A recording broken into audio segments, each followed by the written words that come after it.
സാംസ്കാരിക നഗരിയെ വിറപ്പിക്കാൻ പുലികളിറങ്ങാൻ ഇനി മണിക്കൂറുകൾ. പുലിക്കളി മാമാങ്കത്തിൽ അവസാന വട്ട ഒരുക്കങ്ങൾ തകൃതി. ഇത്തവണ 9 പുലികളി സംഘങ്ങൾ. ഇന്ന് 3 മണി മുതൽ തൃശൂർ സ്വരാജ് റൗണ്ടിൽ ഗതാഗത നിയന്ത്രണം.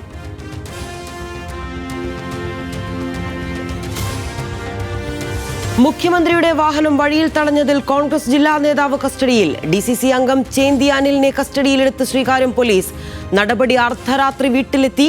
ഔദ്യോഗിക ജോലി തടസ്സപ്പെടുത്തിയതുൾപ്പെടെയുള്ള വകുപ്പുകൾ ചുമത്തി.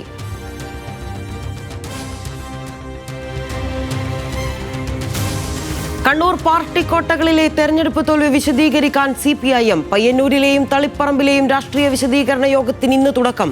നേരിട്ടെത്തി വിശദീകരണം നൽകാൻ പിണറായി വിജയൻ. യോഗം ഇന്നു മുതൽ 3 ദിവസങ്ങളിൽ. തളിപ്പറമ്പിലെ സ്ഥാനാർത്ഥിത്വത്തിലും രക്തസാക്ഷി ഫണ്ട് വെട്ടിപ്പിലും എന്ത് നിലപാടെടുക്കുമെന്ന ആകാംക്ഷ.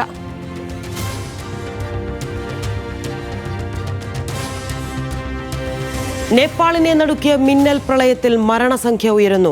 579 ജീവൻ പൊലിഞ്ഞെന്ന ഔദ്യോഗിക സ്ഥിരീകരണം. 2000-ലധികം പേർ ഇപ്പോഴും കാണാമറയത്ത്. കാണാതായവരിൽ 320 ഇന്ത്യക്കാരെന്ന് വിദേശകാര്യ മന്ത്രാലയം.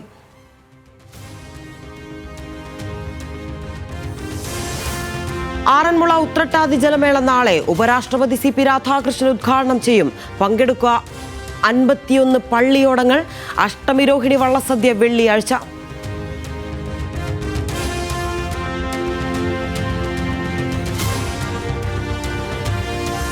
വാൽമീകി അഴിമതി ആരോപണത്തിൽ കർണാടക മന്ത്രി B. നാഗേന്ദ്ര രാജിവെച്ചു.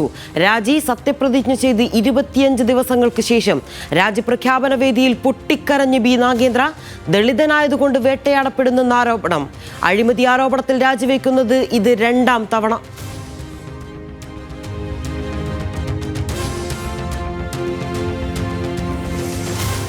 KCL-ൽ തുടർ തോൽവികൾ മറികടക്കാൻ നിലവിലെ ചാമ്പ്യന്മാരായ കൊച്ചി ബ്ലൂ ടൈഗേഴ്സ്. തുടർച്ചയായ 5 തോൽവികൾക്ക് പിന്നാലെ ശക്തരായ തൃശൂർ ടൈറ്റൻസുമായി ഇന്ന് മത്സരം. തകർപ്പൻ ഫോമിലുള്ള ആലപ്പി റിപ്പിൾസിന് ഏരീസ് കൊല്ലം സെയിലേഴ്സ് എതിരാളികൾ.